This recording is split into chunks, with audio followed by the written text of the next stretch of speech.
Hi dear friends, मैं Pawan Singh biology के इस चैनल पर आपका स्वागत करता हूं। इससे पहले लेक्चर मैंने आपको बताया था reproduction in organism, chapter number 1 class 12 का था। तो मैंने डिस्कस किया था रिप्रोडक्शन, और आज मैं रिप्रोडक्शन इन वो टाइप्स ऑफ रिप्रोडक्शन पर मैं डिस्कस करूँगा। जब हम types of reproduction in organism पर डिस्कस करते हैं तो ये 3 टाइप्स के होते हैं। Number 1 asexual reproduction, number 2 vegetative propagation और नंबर 3 सेक्सुअल रिप्रोडक्शन।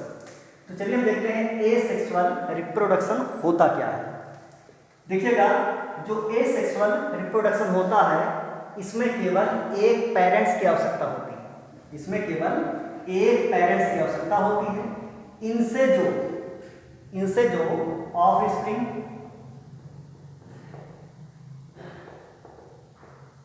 मतलब संतानें जो बनती हैं वो अपने पेरेंट्स के ही समान होती हैं। इनसे जो ऑफस्प्रिंग बनते हैं ये अपने पेरेंट्स के एकदम समान होती हैं।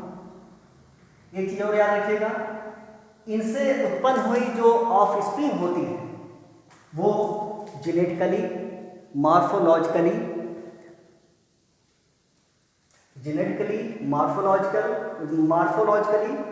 में बिल्कुल समान होती है। अब देखते हैं जो एसेक्सुअल रिप्रोडक्शन जो होते हैं ये कितने टाइप के होते हैं। देखिए, मैं एक फ्लो चार्ट बना रहा हूं, यही से आप देखिएगा। पहला है बाइफिजन। पहला क्या है? बाइफिजन का मतलब होता है खंडों में टूटना। माना अगर कोई पेरेंट्स है वो क्या होगा, खंडों में टूटकर मतलब 2 भागों में बंट करके 2 ऑफस्प्रिंग का निर्माण करते हैं। इसके भी स्टेप होते हैं, जैसे एनसीईआरटी ने 2 टाइप्स बताया है। जैसे नंबर 1 है बाइनरी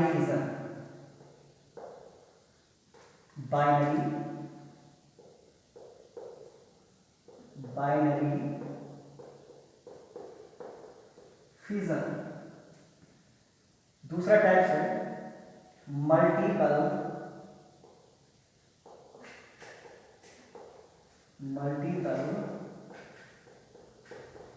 फिजन। अगर हम बाइनरी फिजन का एग्जांपल लें तो अमीबा,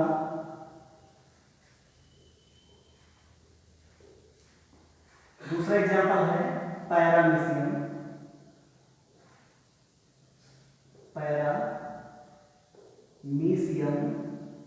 तीसरा एग्जांपल है यूग्लिना। तीसरा एग्जांपल क्या है? यूग्लिना। और मल्टीपल फिजन का एग्जांपल है प्लाज्मोडियम, या बता सकते हैं अमीबा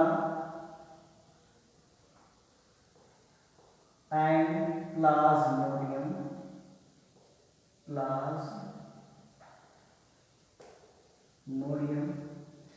जबकि एनसीईआरटी ने केवल प्लाज्मोडियम का ही एग्जांपल दे रखा है।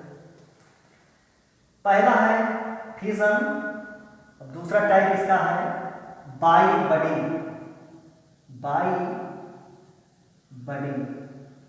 मुकुलन। बाई बडिंग भी 2 टाइप्स के होते हैं। पहला टाइप है एक्सोजिनस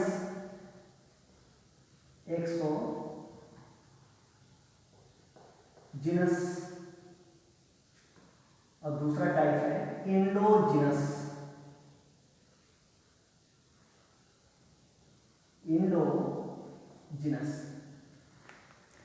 एक्सोजिनस का अगर हम एग्जांपल ले लें तो इसका एग्जांपल है नंबर 1 ईस्ट,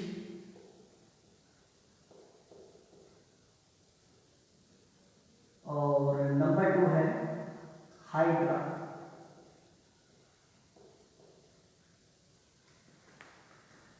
अब देखिएगा, ईस्ट में जो डिवीजन होता है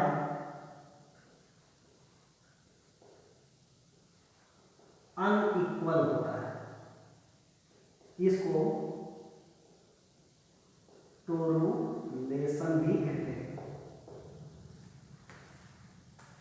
ठीक है। अब इंडोजीनस को एक नाम और दिया गया है, जीनियस। इसका एग्जांपल क्या है? स्पंज। देखिए अगला टाइप क्या है? फिजन हो गया, बाई बडिंग हो गया। अब अगला टाइप है जूस्पोर्स।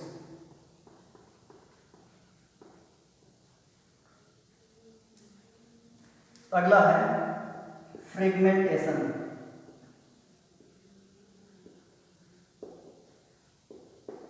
फ्रेगमेंटेशन। तीसरा है रीजनरेशन। जूस्पोर्स का एग्जांपल क्या है?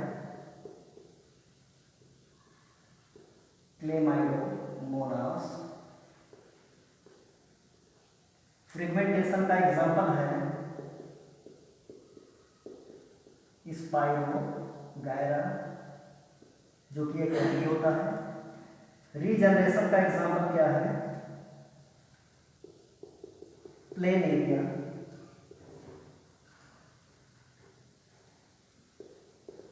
प्लेनेरिया। अब देखिए, अब हम बात करते हैं बाइनरी फिजन की। अब हम देखते हैं binary fission in amoeba. Example ले लेते हैं। Binary fission in amoeba. अब हम अमीबा में बाइनरी फिजन को देखेंगे। देखिए अमीबा का कोई निश्चित आकार नहीं होता है, आप चाहे जैसे बना लीजिएगा। इसे कहते हैं न्यूक्लियस, मतलब केंद्रक। और इसमें जो तरल द्रव भरा है इसे कहते हैं साइटोप्लाज्म। इसे कहते हैं साइटोप्लाज्म। आप क्या देखेंगे? हम कुछ समय के बाद होगा क्या?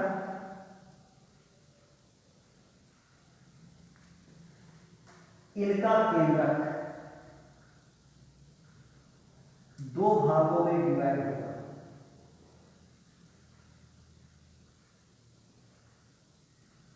इनका जो न्यूक्लियस होगा, पहले तो इसका न्यूक्लियस लंबाई में वृद्धि करेगा। लंबाई में वृद्धि करने के बाद ये दो भागों में डिवाइड हो जाएगा।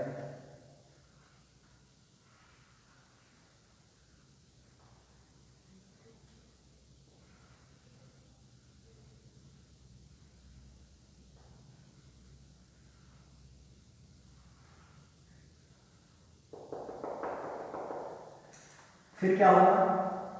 अब इनके साइटोप्लाज्म में डिवीजन होगा। जब साइटोप्लाज्म में डिवीजन होगा तो इनकी बॉडी भी दो भागों में डिवाइड होकर क्या बना लेगी? दो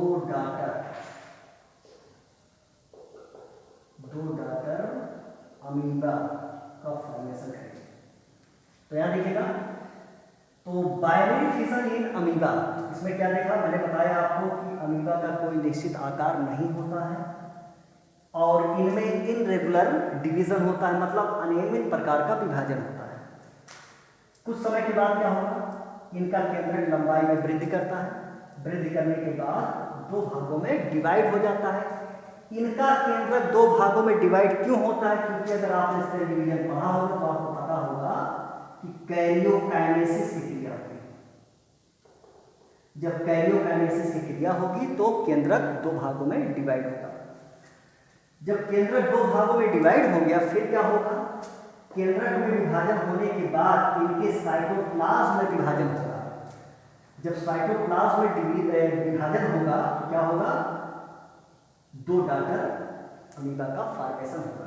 अब देखिए, साइटोप्लाज्म में जब डिवीजन होगा तो ये प्रोसेस कहलाती है, क्या कहलाती है? Cytokinesis, cytokinesis.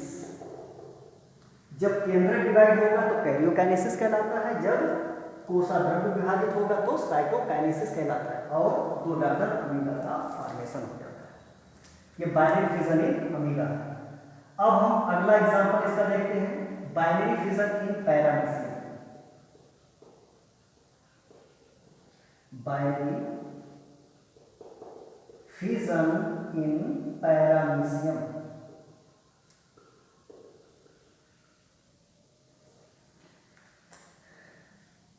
इसमें क्या होता है, जैसे पैरामीशियम का हम फिगर बनाते हैं, इनके चारों तरफ सीढ़ियां पाया जाता है जिसके द्वारा ये मूवमेंट करता है। इसमें दो प्रकार के न्यूक्लियस होते हैं, एक न्यूक्लियस आकार में बड़ा होता है और एक न्यूक्लियस आकार में छोटा होता है। बड़े वाले न्यूक्लियस को माइक्रोन्यूक्लियस कहते हैं और छोटे वाले न्यूक्लियस को हम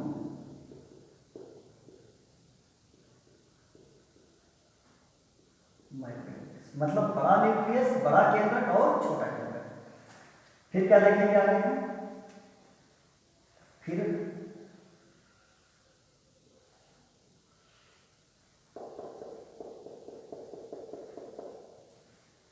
अब इनका केंद्रक डिवाइड होगा, मतलब बड़ा वाला केंद्रक भी दो भागों में बट जाएगा, छोटा वाला केंद्रक भी दो भागों में बट जाएगा। तो आपको ये पता होगा कि केंद्रक में जब डिवीजन होता है तो ये प्रोसेस कहलाती है कैरियोकाइनेसिस। फिर क्या होगा, कुछ समय के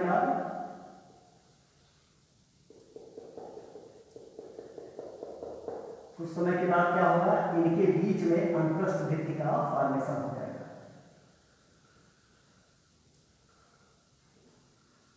मतलब ट्रांसवर्स वॉल।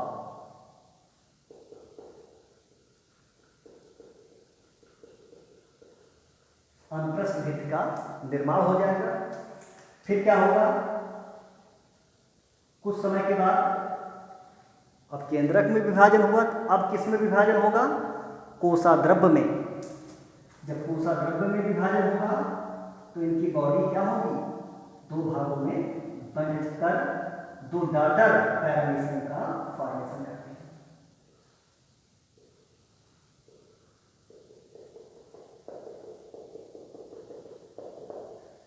ये क्या बन गया, डॉटर पैरामीशियम। ये हो गया बाइनरी फिजन इन पैरामीशियम। अब हम बात करेंगे बाइनरी फिजन इन यूग्लिना। इसमें देखिए क्या होता है, अगर हम यूग्लिना में देखें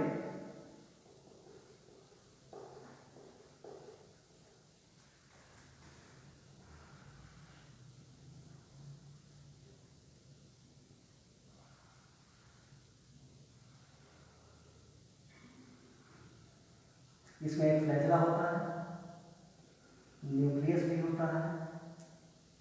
फिर क्या देखा हमने,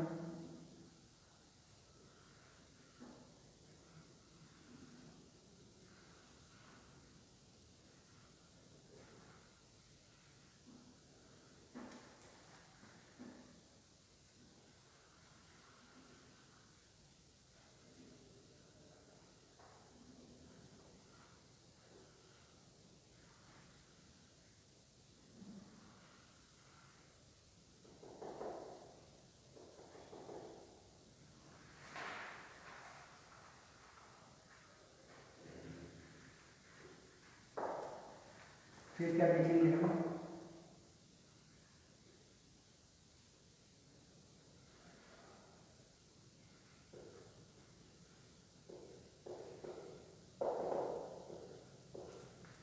यहां देखिएगा बाइनरी फिजन इन यूग्लिना। इनका स्टेप याद रखिएगा कि पहले पहले क्या क्या डिवाइड होता है। यूग्लिना में सबसे पहले फ्लैजिला डिवाइड होगा, फिर न्यूक्लियस डिवाइड होगा, फिर इनकी पूरी बॉडी डिवाइड होकर दो डॉटर यूग्लिना का फॉर्मेशन करती है। तो देखिएगा, जैसे यहाँ पर एक फ्लैजेला है, फिर क्या लिखा मैंने, ये फ्लैजेला डिवाइड होकर के दो फ्लैजेला में बदल गई। फिर क्या लिखा मैंने, इनका जो न्यूक्लियस है ये डिवाइड हो जाएगा, दो भागों में बट जाएगा, और इसके बाद फिर क्या होगा, इनकी पूरी बॉडी दो भागों में डिवाइड होकर के दो डॉटर यूग्लिना का फॉर्मेशन करती है। ये तो हो गया बाइनरी फिजन और बाइनरी फिजन का ये एग्जाम्पल। एनसीईआरटी में केवल अमीबा के बारे में ही बताया गया है, और मैंने आपको पैरामीशियम और यूग्लिना को बता दिया। इसमें डिवीजन जो होगा इनरेगुलर होगा, इसमें ट्रांसवर्स डिवीजन होगा, और इसमें कौन सा होगा, लॉन्गिट्यूडिनल। इसमें कौन सा होगा, लॉन्गिट्यूडिनल।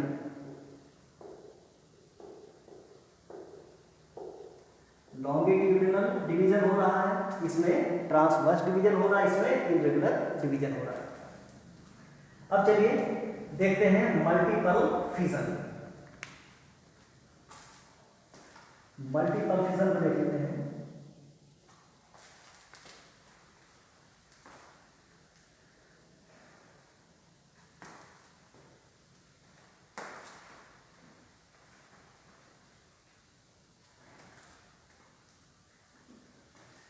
मल्टीपल फिजन में पहला एग्जांपल हम लेते हैं अमीबा। जैसे आपको पता है अमीबा का कोई भी निश्चित आकार नहीं होता है। ऐसा इस प्रकार का जो रिप्रोडक्शन होता है इनफेवरेबल कंडीशन में, मतलब प्रतिकूल परिस्थितियों में होता है। तो प्रतिकूल परिस्थितियों में होता क्या है, ये जो अमीबा होता है इसका शरीर आकार में, मतलब ये जो अमीबा होता है अपने शरीर को आकार में गोल कर लेता है।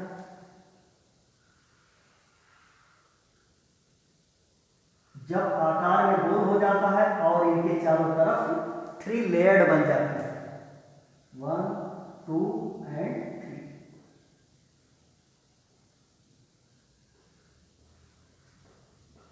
थ्री लेयर बन जाती है, जिसे हम कहते हैं सिस्ट वॉल। न्यूक्लियस होता है बीच में।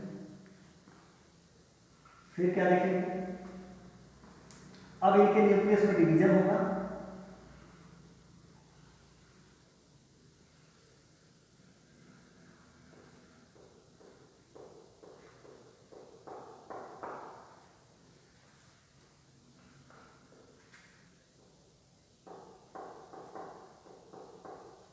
जिससे बहुत से डॉटर न्यूक्लियस का फॉर्मेशन होगा। Daughter nucleus. फिर जब परिस्थितियां अनुकूल आती हैं तो इनकी वाल क्या होती, फट जाती है।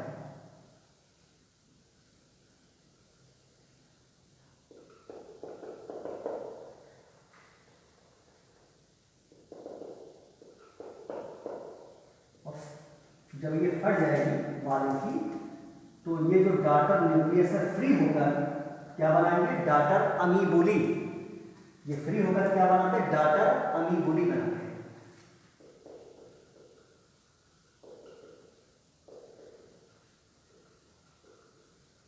डॉटर अमीबुली बनाते हैं, और यही अनुकूल परिस्थितियां पा करके एक नए अमीबा का फॉर्मेशन करते हैं। तो यहाँ देखिएगा, जैसे देखा हमने इसमें मल्टीपल फिजन में देखा हमने अमीबा का कोई निश्चित आकार नहीं होता है। ये प्रतिकूल परिस्थितियों में, इनफेवरेबल कंडीशन में इस प्रकार का रिप्रोडक्शन होता है। कुछ समय के बाद ये अपने शरीर को आकार में गोल कर लेती है, और इनके चारों तरफ 3 लेयर, 3 स्तरों का आवरण बन जाता है, जिसे सिस्ट वॉल कहते हैं। एक चीज और याद रखिएगा,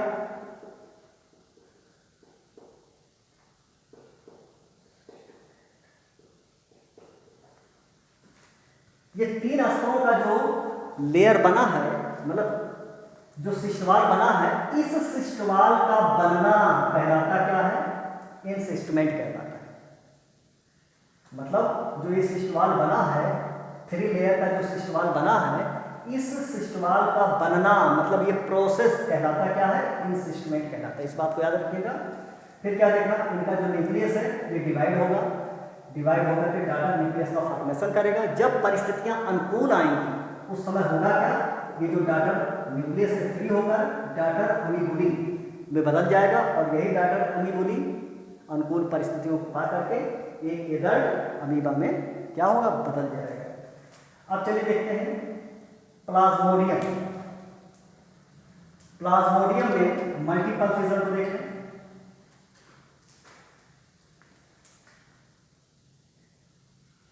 जैसे माने प्लाज्मोडियम है, इनका न्यूक्लियस डिवाइड होगा, फिर क्या होगा, परिस्थितियां जब अनुकूल आएंगी इनकी वाल फट जाएगी और यही डाटर न्यूक्लियस फ्री होकर के एक नए डाटर प्लाज्मोडियम का फॉर्मेशन करते हैं। चलिए, ये तो हमने फिजन को पढ़ लिया। अब हम पढ़ेंगे बाई बडिंग। बडिंग का मतलब होता है मुकुलन। ये जो बाई बडिंग की जो प्रोसेस होती है ये 2 टाइप्स की होती है, एक्सोजिनस और इंडोजिनस।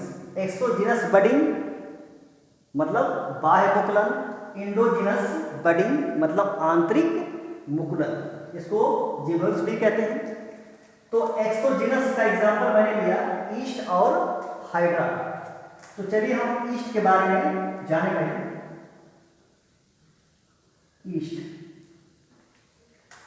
ईस्ट में जो डिवीजन होता है अनइक्वल होता है।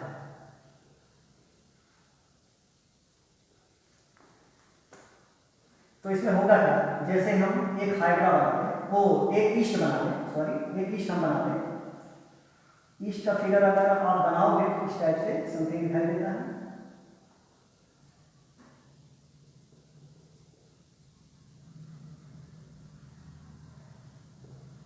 इसे कहते हैं न्यूक्लियस, इसे कहते हैं वैक्यूल, रिक्तिका। फिर क्या देखा मैंने, कुछ समय के बाद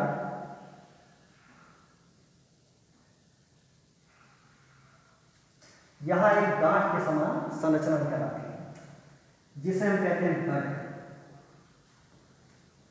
ठीक, अब इनका जो न्यूक्लियस होता है ये 2 भागों में डिवाइड होता है।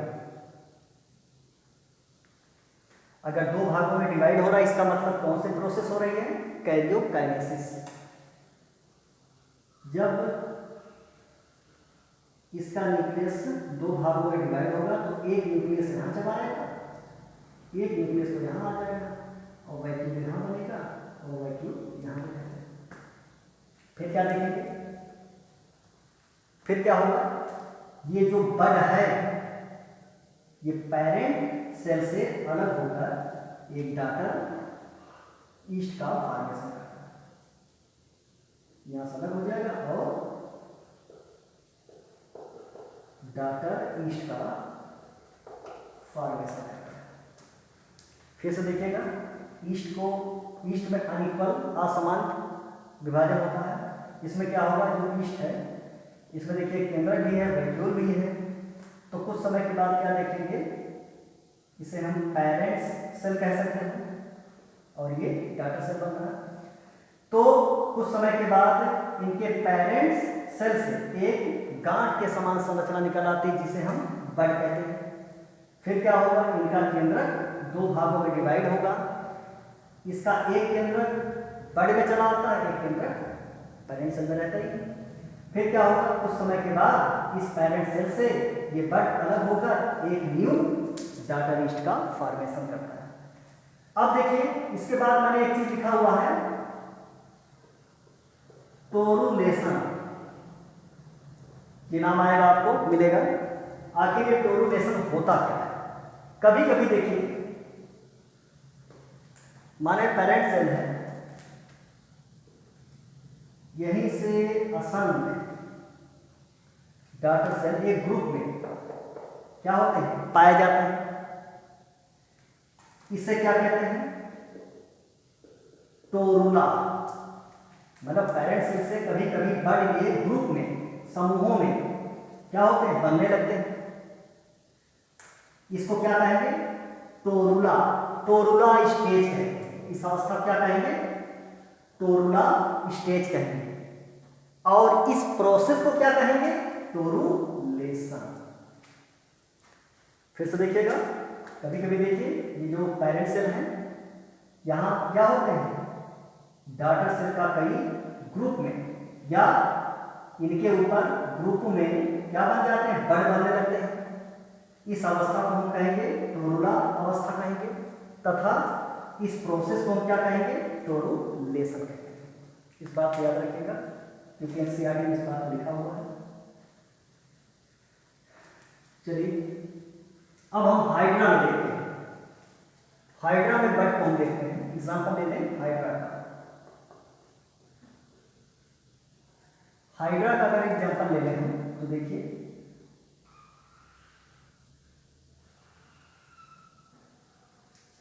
ये हाइड्रा का फिगर है।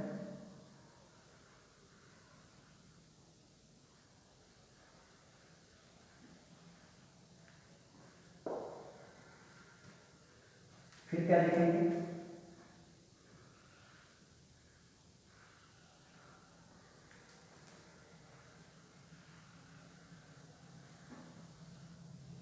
कुछ समय के बाद यह है पेरेंट सेल, है।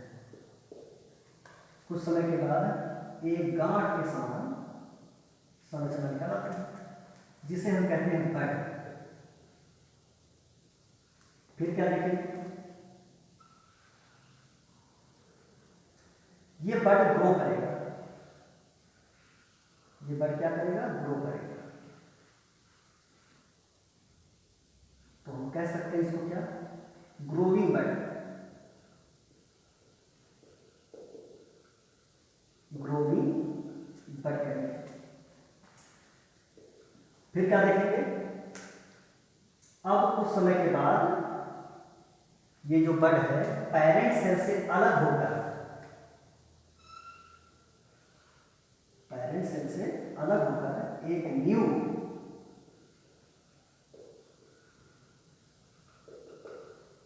डॉटर हाइड्रा का फॉर्मेशन करते हैं।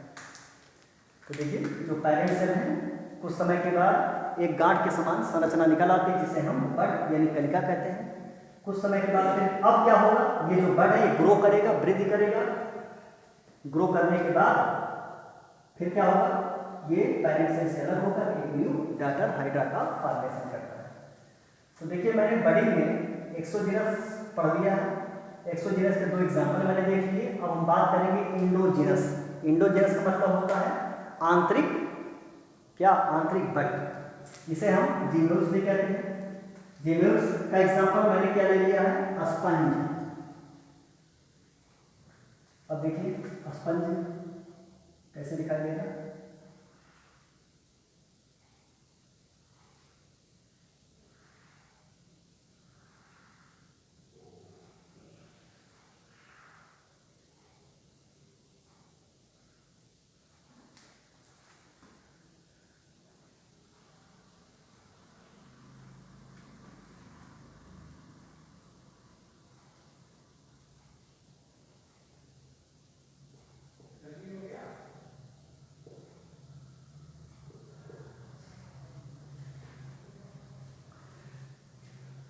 ऐसे फिगर होता है।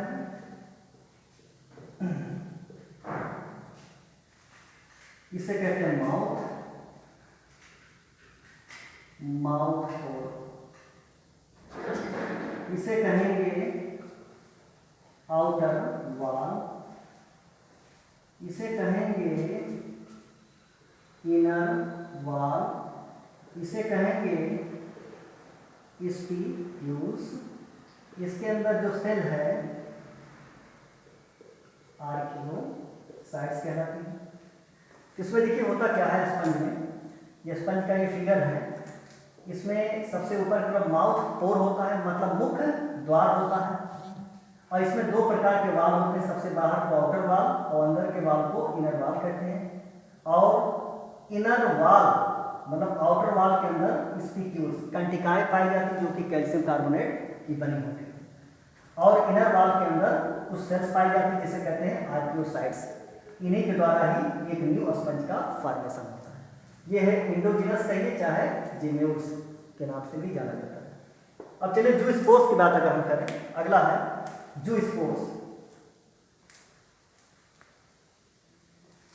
जूस्पोर्स को मैंने क्लैमाइडोमोनास, एग्जांपल क्या लिया मैंने,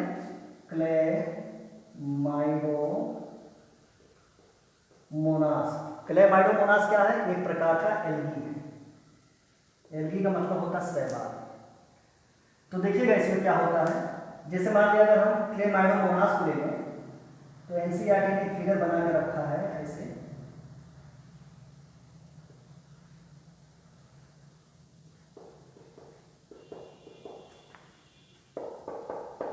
अगर आप शैवाल पढ़ेंगे उस पर आपको ज़्यादा जानकारी मिलेगी।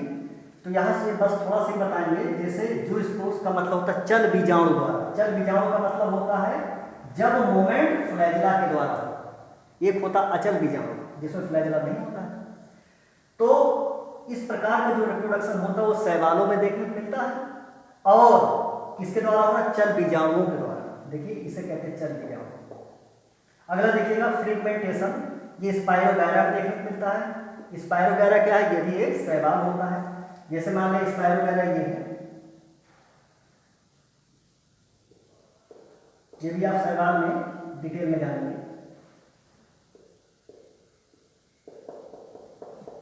कई सेल होती है। तो फ्रेगमेंटेशन में होता क्या है, जैसे माना ये स्पायरोगैरा का फिलामेंट है, तंतु है, ये क्या होता है कई खंडों में टूटेगा, और जितने भी खंड टूटेंगे वो एक न्यू स्पायरोगैरा का फॉर्मेशन करता है, इसे कहते हैं फ्रेगमेंटेशन। अगला है रीजनरेशन, इसका एग्जांपल दिया गया है प्लेनेरिया।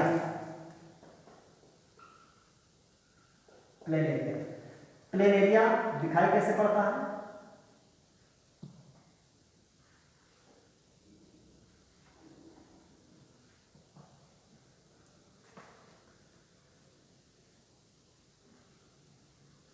तो देखिए प्लेनेरिया है, ये कई भागों में टूटेगा,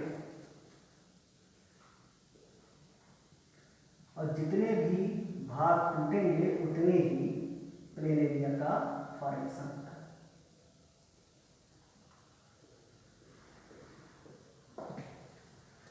तो रीजनरेशन कुछ जीवों द्वारा अपने खोए हुए शरीर को पुनः प्राप्त कर लेना रीजनरेशन कहलाता है। जैसे एनसीईआरटी ने प्लेनेरिया का एग्जांपल लिया, जैसे ये प्लेनेरिया है, यदि किसी कारणवश ये इनका शरीर कई खंडों में टूट जाता है तो जितने भी खंड टूटेंगे वे सभी एक नए प्लेनेरिया का फॉर्मेशन कर लेते हैं। ठीक है बेटा, आज हम बस इतने ही टॉपिक पर डिस्कस करेंगे। कल हम आपको बताएंगे वेजिटेटिव प्रोपेगेशन।